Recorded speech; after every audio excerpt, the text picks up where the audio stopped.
We, uh, we live in what a lot of people are calling today a post-truth culture. It's a culture in which facts no longer really matter, but what really matters is an appeal to the emotions. And we see that in all kinds of areas of our life, don't we? We see it especially in politics, where politicians want to promise all this great stuff that they're going to give us for free. And they don't ever want to tell us exactly how that's going to work. They say, well, don't worry about all the details. It'll all work out. And they tell us, don't worry about how you're going to pay for it, because that really doesn't matter. We'll just print some more money and do it that way. But the facts don't really matter. And the thing is, we're going to probably continue to see this, because the fact is that appealing to the emotions like that rather than using facts works. People get elected that way. We see it on social media all the time, and it's one of the things that's one of my pet peeves, that people use memes and other things to try to prove a point, even points that I often agree with, but they never take the time to really check and make sure that the facts that they're putting out there are really facts and not just something that's appealing to the emotion. And unfortunately, what has happened is this whole post-truth culture, it's begun to impact the church. It's begun to impact Christians and the way that Christians live our lives sometimes. So what happens is that we now base our lives not on what the Scriptures have to say, but based on our own personal experiences. There was a survey that was done by the Barna Group, and they asked people about whether knowing what is right and wrong, is it based on absolute truth or is it based on your own personal experience? And not surprisingly, 57% of Americans said that truth is based on their own experiences. And not surprisingly, the younger generations, the younger you get, the more they believe that. And that's troubling. But you know what's even more troubling is in that same survey that 41% of people who called themselves practicing Christians also said that truth is a matter of personal experience rather than the fact that there's just absolute truth out there. And so it's not surprising that when they asked this, when they said this statement, they said the best way to find yourself is by looking within inside yourself, that 91% of Americans and 75% of Christians agreed with that. That's troubling.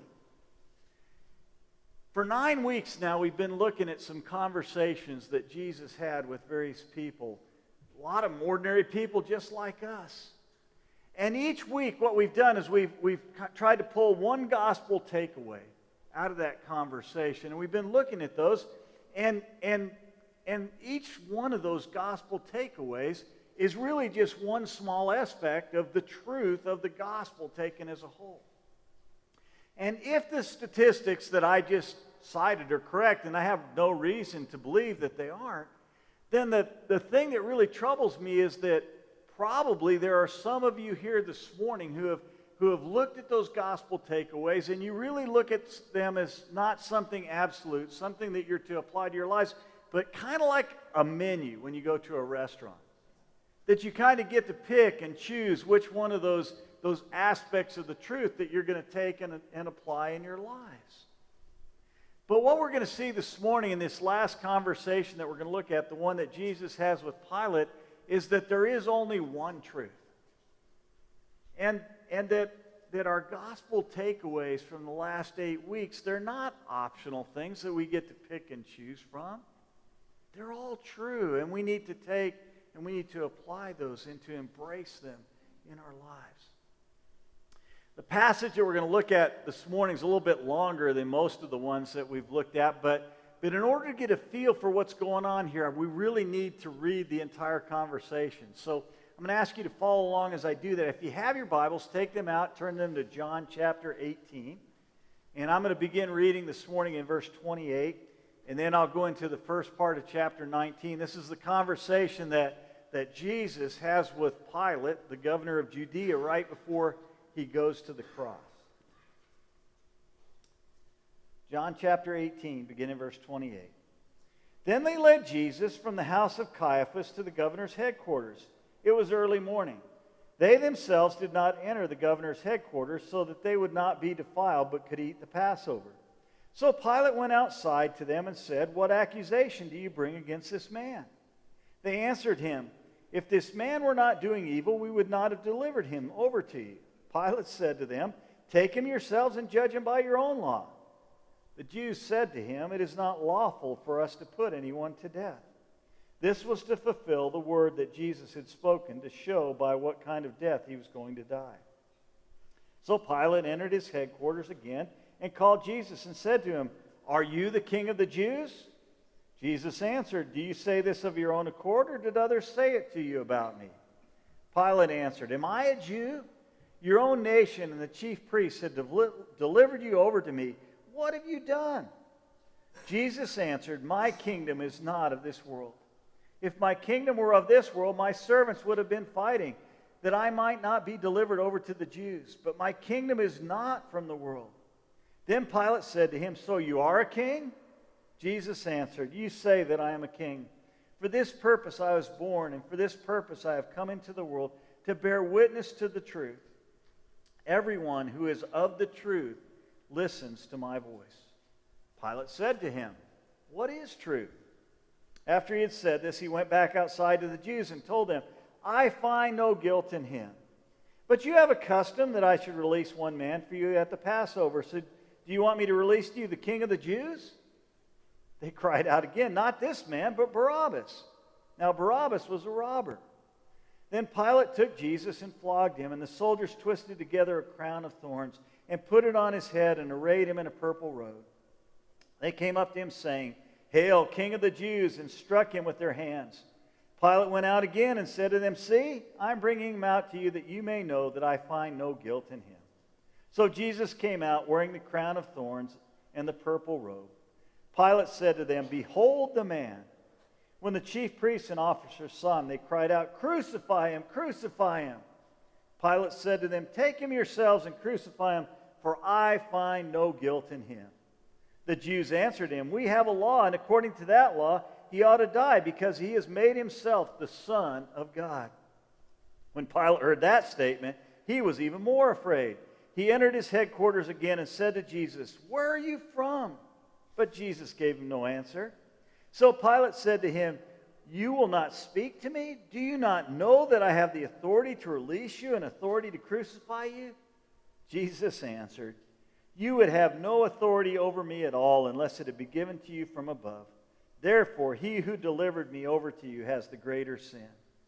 From then on, Pilate sought to release him, but the Jews cried out, "If you release this man, you are not Caesar's friend. Everyone who makes himself a king opposes Caesar."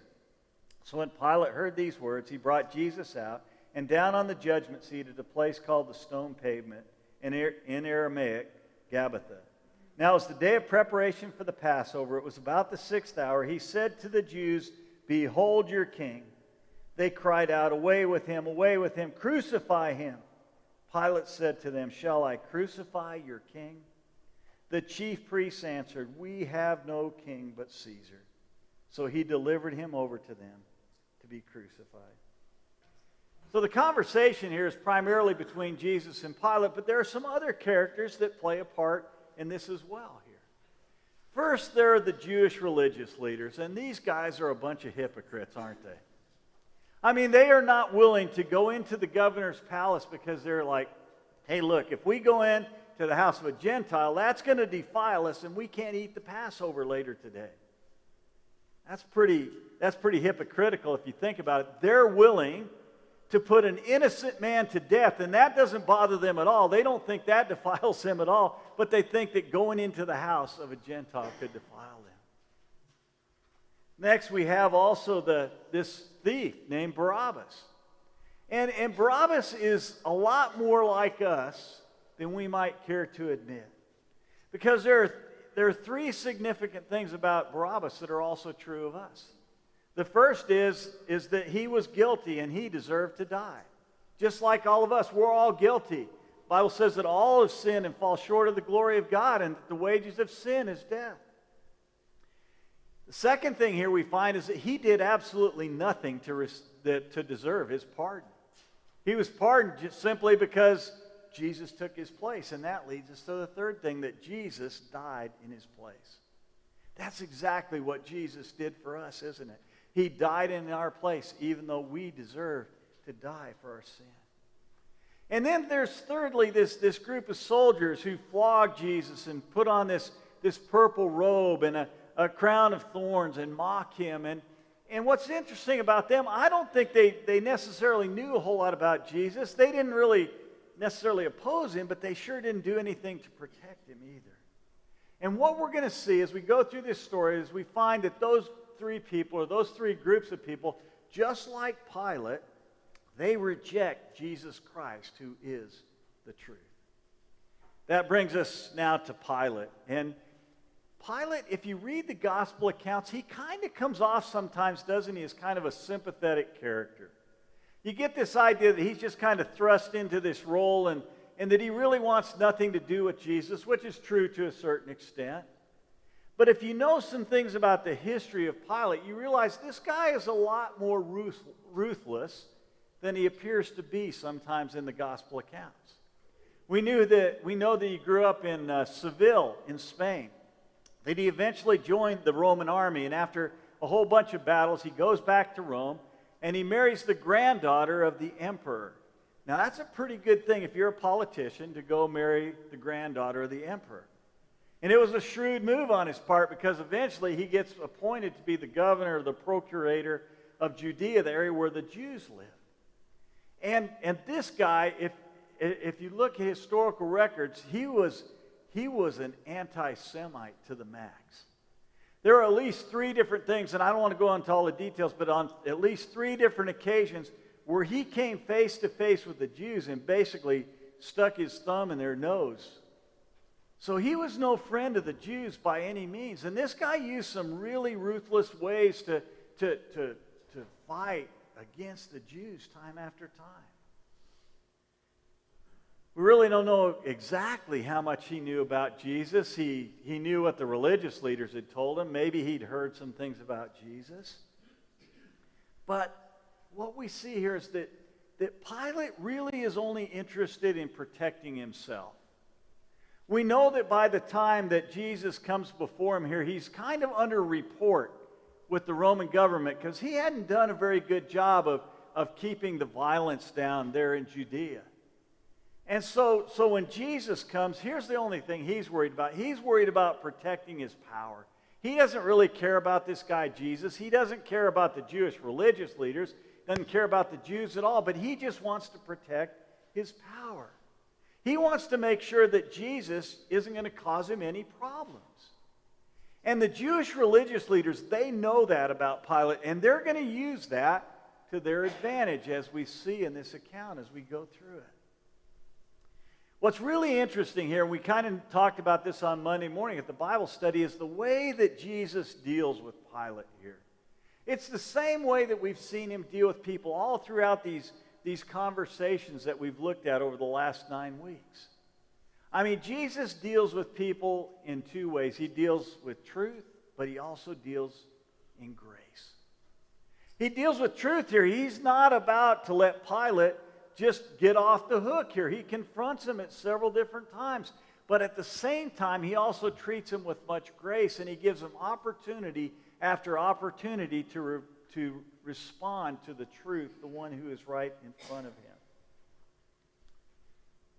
So Jesus comes before him, and Pilate asks this question, so you're a king? And it's really hard for us to get the sense of the way he asks that here just from our English translations. Really what he's saying is something like this. He looks at Jesus, and he sees this guy that looks nothing like a king, and what he's really saying, he's saying, You are a king? I mean, that's the way he's asking the question here. And Jesus replies to him, well, yeah, I'm a king, but I'm not the kind of king that you're thinking of. My kingdom is not of this world. As a matter of fact, if I were the kind of king you're thinking of, I wouldn't even be here right now. It says, because I'm more powerful than you are. I could have easily raised up enough servants so that the Jews could have never arrested me, and we could have overcome all your troops that are here. He says, so I'm a king, but I'm not the kind of king that you think that I am. And so after that, he goes, well, so you are a king. And Jesus' answer in verse 37, I think, is kind of the key to the entire passage here. And it's the basis for our gospel takeaway today. Jesus says, yeah, I'm a king, but my purpose is completely different than any other king. I'm not here to take power. I'm not here to rule over people. Now, Jesus is going to do that one day. When he comes back to this earth again, he is going to be a king. He's going to be that kind of ruler. But he says, that's not my purpose at my first coming. My purpose here is to be a witness, bear witness to the truth. And he says, those that are of the truth, that they will hear my voice. And so Jesus makes it really clear here. There are only two kinds of people in the world. There are those who are of the truth and who hear his voice and listen to his voice. And there are those who are not of the truth and who fail to listen to his voice. And we find out pretty quickly which of the two camps that Pilate belongs to, right? Because he asked Jesus, what is truth? Which is really ironic because truth is a person and that person is standing right in front of him. But it's pretty obvious Pilate doesn't really want to know the answer to that question, because before Jesus can say anything, he runs back off and he goes to talk to the Jewish religious leaders again. And he tells them that, man, I find nothing wrong with this guy. He's innocent. There's no reason I should crucify him. And this is probably a good point for us to pause for a moment and to look at our gospel takeaway from today. And here's what it is. That my relationship to the truth determines my eternal destiny. That my relationship to the truth determines my eternal destiny. If I'm one of those people who is of the truth and who listens to the voice of Jesus, then I get to spend eternity in his presence in an unbelievably wonderful place. But if I choose to reject the truth of the gospel, then I'm going to spend eternity separated from God in a place of horrible torment. And Pilate, he belongs in that second group here. He has the truth right in front of him, but he's not willing to respond to it, to embrace it, to accept it. He's kind of trying to just wash his hands of the whole thing here. And with good reason. Like I say, he was trying to protect himself. Also, he's a little afraid because his wife, if you look in Matthew, had a dream that told him, don't have anything to do with this guy. And so as some things progress, we're going to see why he's even more afraid here. So he goes back to the Jewish leaders. He says, look, guys, I don't see anything wrong in him. Just you guys take care of him yourself. And they say, no, that we can't do that. So Pilate thinks, well, maybe if I just have him flogged, maybe that'll work. Maybe that'll satisfy him. So he has the soldiers go and flog him, and that was illegal because you couldn't do that to an innocent man. Pilate just says he's innocent, and then he goes and has him flogged. But he thinks maybe that'll satisfy the religious leaders. But he comes back a second time. He says, no, I find him not guilty. I'll tell you what. He looks for another way out because that's not satisfying. He says, there's a custom at Passover. I'll release him to you. They go, no, don't release him. Release this guy Barabbas, this robber, and crucify Jesus. So for the third time, Pilate says, no, this guy is not guilty. You guys just take care of him yourself. And they reply, well, look, he deserves to die because under our law because he's declared himself to be the Son of God. And now Pilate's really scared. You have to understand that in that culture, the superstitions about the gods there in that Roman culture, they believed that gods could take on human forms, and that if you mistreated those gods in human form, that they would make life miserable for you for the rest of your life. And they believed if you treated those gods well, that they could pour out all kinds of blessings on you. So when he hears that Jesus might be one of these gods in the flesh, he's pretty afraid because he's worried that if he mistreats him, that's going to come back on him. Everything's about Pilate here. He doesn't care anything about Jesus. He just wants to be rid of this whole thing. So Pilate then asked Jesus after that, he goes, well, where are you from? And Jesus doesn't say anything, and that kind of upsets him. He says, look, Jesus, don't you know that I have the authority to either release you or to crucify you? And Jesus says to him, he says, you have no authority whatsoever except the authority that's been given to you by God. What Jesus is saying here is that God's entirely sovereign over this entire situation here. And so Pilate, he just keeps looking for a way to release Jesus because he knows he's innocent, but he's so worried about losing his power that he just isn't willing to follow through with that. So we see here today that my relationship to the truth determines my eternal destiny. And unfortunately, we see that Pilate and the soldiers and the Jewish religious leaders, that all of them rejected the truth, even though he was standing right there in front of them. Now, Jesus tells us here, he says that I came to bear witness to the truth. So how did he do that? He did it in a lot of different ways. But I think one of the best ways he did it are in those 8 conversations that we've looked at so far in this series. In every one of those conversations that Jesus had, he bore witness to the truth of one aspect of the gospel. That's why each week we've been taking a gospel takeaway, something that we could take from that passage that is true about Jesus, that is true about the gospel. And as we've done that over the last 8 weeks, there are really several possibilities about how you might have responded to them. There might be some of you here this morning that responded like the Jewish religious leaders. You're reluctant to embrace the truth because there's something in your life that's more important to you than Jesus.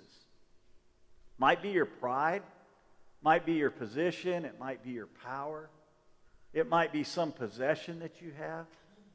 And you're not willing to give that up, so that you've never really embraced the truth.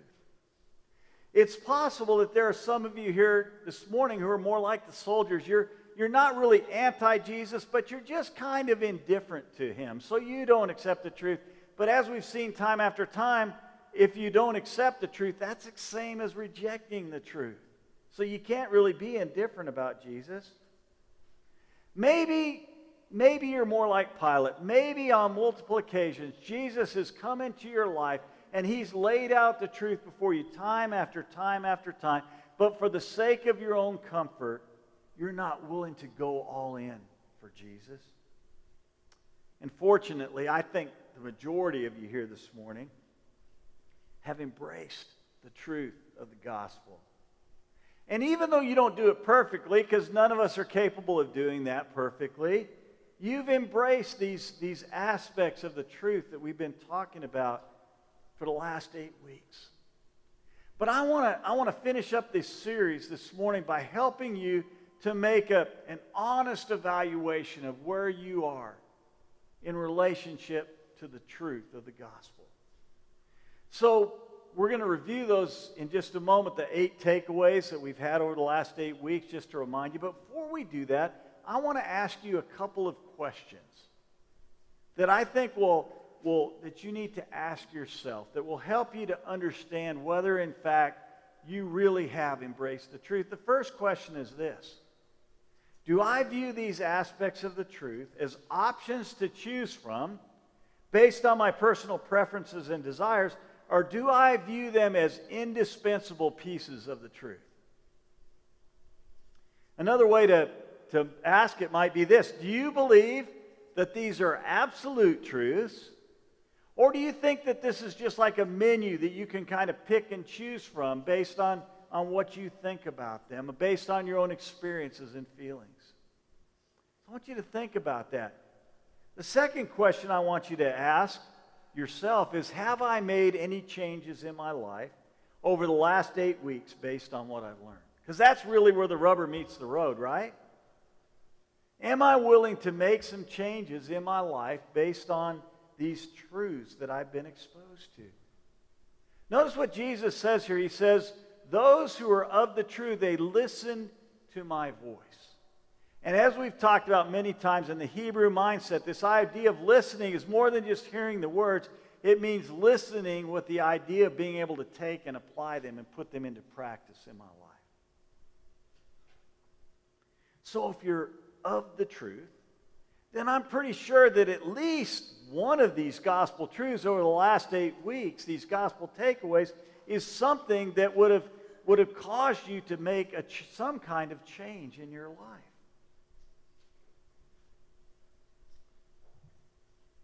So let's look at these 8 gospel takeaways. Kind of with that in mind, I'm going to review these really quickly. I want you to just think about some of these as we go through there.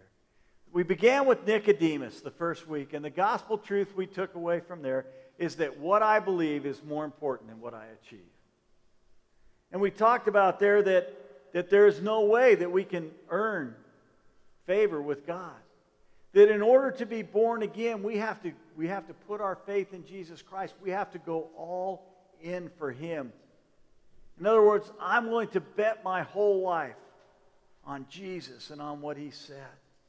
And so that what I believe is more important than what I achieve.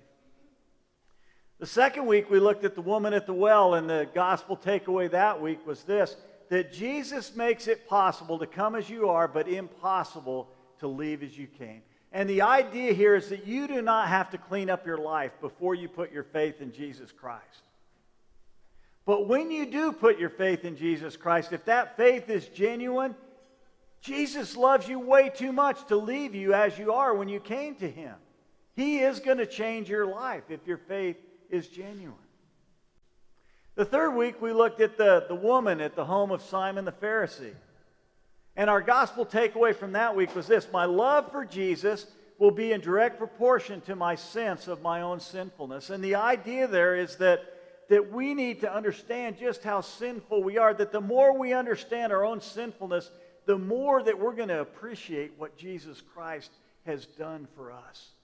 And we're going to love Him more deeply every day when we begin to realize the depths of sin from which Jesus has rescued us.